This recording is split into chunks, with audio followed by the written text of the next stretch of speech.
Hello guys, welcome back sa ating YouTube channel guys. Ito na po lang ang ating latest update kay Tecno guys. Sa mga nagre-request, ito guys, pagbibigyan ko kayo, request lang ng request guys. Alamin din natin, baka malay natin may mga mas mababa ng presyo ngayon sa mga dati nating mga video guys. Ito, huwag na natin itong patagalin, tirahin na natin to, let's go. Okay guys, ito yung mga hilera ng ating update ngayon. Tama-tama sa mga mahilig mag-browse at naghahanap ng kanilang budget phone. Siyempre, ito na, hilera na natin yung Tecno na malimit nating ina-update. Siyempre guys, unahin natin yung mga naka-markdown nila. Guys, ito, good news. Tama-tama yung punta natin dito. Kasi si Tecno, yung kanilang Spark Go 2023, ay bumaba pa ang presyo. Diba? Dati, pinuntahan natin dito is 3,999 yan. Ngayon, mas bumaba. Diba? 3,399 na lang. Sa ngayon guys, ito yung pinakamababang cellphone na nakita ko ngayon na na-update natin. Spark Go 2023. Ito, umpisahan na natin yung dalawang variants. Para doon sa 3GB RAM plus 3GB RAM, so magiging 6GB of RAM po yan. Plus 64GB, good news kasi 3,399 na lang. Sobrang baba na po niyan. At syempre ito sa isang RAM po niya na mas mataas, 4GB RAM plus 3GB RAM. Then 64GB internal storage ay dating 3,799, nagbaba uli 3,599 na lang ngayon. So ito guys ang ating mga specs and parameters. Naka 6.6 high definition dot notch screen po yan. Then 5,000 mAh battery na naka type C na po. Ayan. So naka type C. Tapos ito ay naka 13 megapixel dual AI camera na din. So yan guys, hindi na tayo lugi dito, napakamura nito, grabe, sulit na sulit kayo dito. At bumaba pang presyo, yan. Guys, sabot pa kayo sa mga gusto mag-avail ng very affordable phone ni Tecno. Ito, Tecno Spark Go 2023. Bumaba sobra. Tapos ito, lipat tayo dito kay ito, good news din guys. From 4,199 naman to, Spark 10C. Yan. So guys, ito yung may dalawang variants. Before, mayroong tong 4,7. Ito yung 6. Sa RAM lang sila nagkaiba. So ngayon, ang display nila is yung lang, 3,999. Guys, maganda dito. Naka 8GB RAM, 128 na po internal storage. Ayan. 16 megapixel na rin sa kanyang sa clear main camera niya.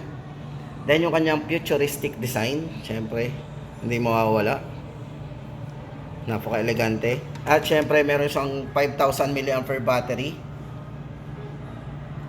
Yan, na naka type C. Then size ng screen guys, 6.6 high definition plus na naka 90Hz na po yung refresh rate nito.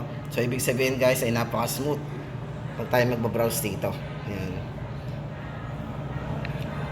Tsaka maliwanag ang display guys. Pag nakita nyo ng personal to, talagang maliwanag yung display.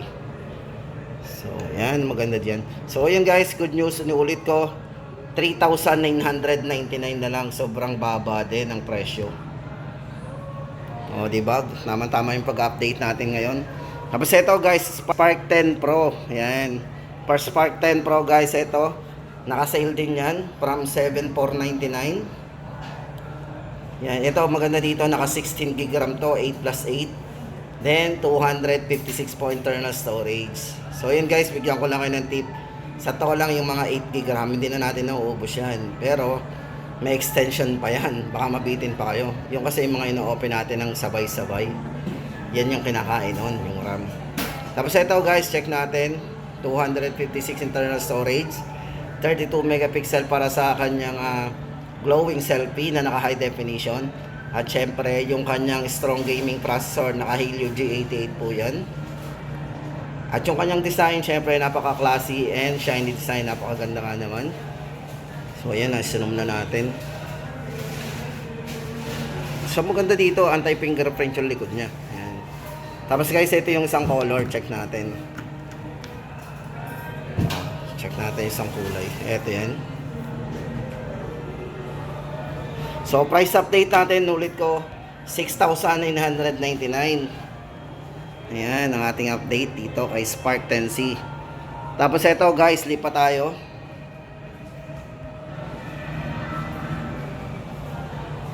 For Camon 20 Pro naman, yan, 8,999. So same price pa rin guys. Syempre ito best seller kasi ito eh. So i-expect talaga natin to, hindi to basta bumababa ang presyo. Yan, wala pang promo dito. So may mga promo dito, mga credit card siguro and home credit yan. So guys, dito price update natin 8,999 for Camon 20 Pro. So maganda dito guys, ito naka Helio G99 na po yan, gaming processor syempre. Then yung kanyang display naka portrait, 2K na po yan, 2K portrait video yan. Sa mga mahilig mag video, yung resolution ay mataas, naka 2K na yan. Then camera 64 megapixel para sa night camera. So maliwanag po yan pag nag-take tayo ng photo and video sa gabi. At syempre ito size ng screen 6.67 na naka 120Hz na po yung refresh rate nito. So smooth yung may experience natin sa kanya kasi naka 120Hz po yan. At syempre yung kanyang internal storage na napakalaki din, 256GB, then 16GB of RAM, then ayan, so bali 8 plus 8 po yan, kaya nagkaroon siya ng 8GB extended RAM. So yun guys ang ating update for Camon 20 Pro. At ito naman guys ang update natin for Camon 20 Pro 5G. Yan, unahin na po natin yung presyo guys. Ito ay 11,999. So maganda dito guys, ano ba yung lamang nito? Ito ay naka 4K resolution po yan. Ito pong si Camon 20 Pro 5G ay naka 4K resolution. Kaya sa mga nagtatanong ba't ang laki ng difference doon kay Camon 20, ayan, sa mga tinatanong po nila, ito na po ang sagot natin. So yan, sasagutin po natin. Kasi yung kanyang chipset is naka MediaTek Dimensity 8050, sobrang taas na po nito. Then yung kanyang resolution for video is naka 4K, meron siyang optical image stabilization. Size ng screen 6.67 with AMOLED display po. AMOLED na po talaga yan, so maganda yung display ito, maliwanag. At syempre 5G yan. 256 po yung kanyang internal storage, expandable pa po yan. Then 16GB of RAM. So yan guys yung mga highlights niya kung bakit ganun. So yung price po niya mura pa rin, 11,999. So Camon 20 Pro 5G. Tapos guys, lipat tayo sa mga naghahanap po ng mga ibang model. Ito meron pa rin tayong papakita sa inyo.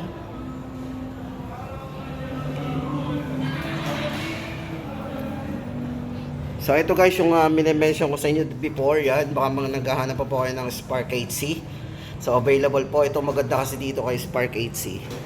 Tatlong variants yung pagpipilian natin dito. Tapos ay naka-markdown pa, di ba? So ito pakita ko sa inyo yung tatlong variants. Yan. Ito guys, yan. Ito ang ating pagpipilian. Para sa 2GB RAM, 64GB, so malaki na rin ang internal. From 4799, 3899 na lang. Tapos yung kanyang 464 from 5999, 5199 na lang. Tapos yung 4GB RAM, syempre 128GB, sobrang laki na yan. Sa presyong 5499 na lang from 65. Yan. So guys, silipin natin mabilis yung kanyang specs. Ito. So naka 13 megapixel na yan, AI camera, dual camera. 5,000 mAh long lasting battery. Size ng screen naka 6.6 high definition plus. Naka 90Hz na rin po yung kanyang dot not display na screen.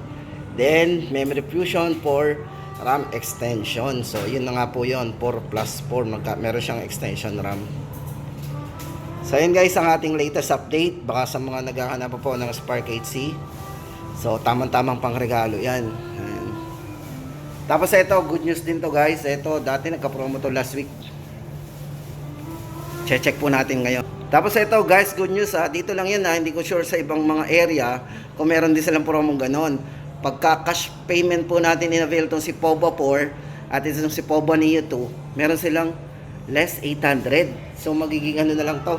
So hindi pa informal guys, yun ay promo lang nila. So samantalahin natin yon. Ang alam ko till October hanggang katapusan yan, no? Samantalahin natin. Magiging 6,199 na lang po yung 6,999 niya. So check po natin yung kanyang parameters. So ito yung naka Helio G96. Yan. Helio G85, sorry. So gaming chipset na rin po yan. Basta umabot po ng mga Helio G85 na ganyan, maganda na po yan. At syempre guys, ito naka 7,000 mAh battery.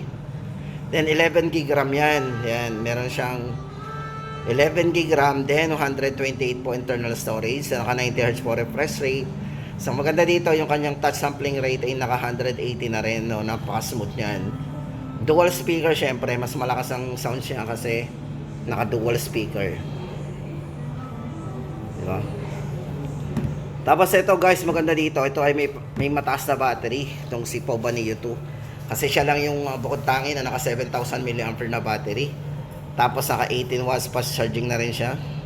Supported at naka 90 Hz po yung refresh rate ng screen. Yan. So malaki yung screen, no? Tapos guys, lipat tayo kay Poba 4. Ito. Kay Poba 4 naman guys, ganun din. Good news kasi may less 800 pesos. Magiging 7,199 po yan. Yan. Yung mga promo na yan ay in-store promo po yan. Kaya hindi natin masasabi kung sa ibang area ay parehas lang yan. So yun guys, dito check natin yung kanyang specs. Ayan, naka Helio G99 po yan, gaming processor. 6,000 mAh massive battery din, taas na battery. 13 GB RAM plus 128 po internal storage. At naka 90 Hz na po yung refresh rate. Sampling rate is 180 Hz touch sampling rate. So yung may hilig mag-game, tama-tama yan, walang delay yan. Then naka dual speaker, DTS audio. Yan. So yung design po nito sa likod guys, ito parang naka-cut talaga yan, pero flat yan pag iniipo mo. Parang naka-cutting edge design.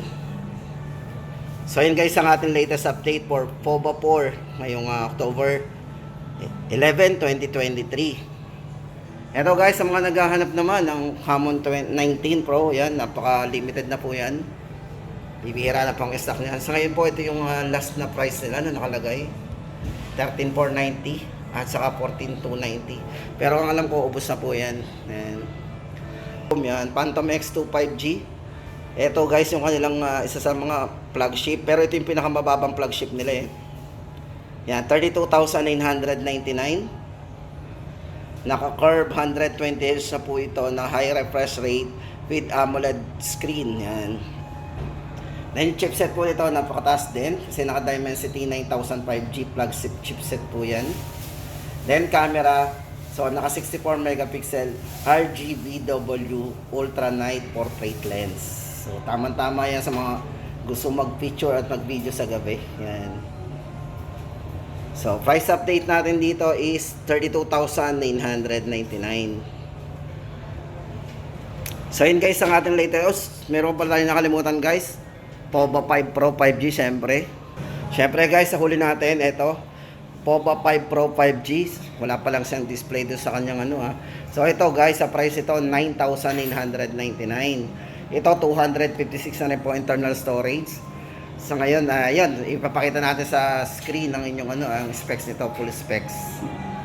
So ito guys, 5,000 mAh battery, 68 watts ultra charge. Yan. Then naka 6.78 full high definition plus dot-in display po yan na naka 120 Hz na rin po yung refresh rate. At syempre yung processor niya, may mataas na processor, MTK D6080 5G processor. Then camera, hindi na rin pahuhuli, meron siyang 50 megapixel AI camera.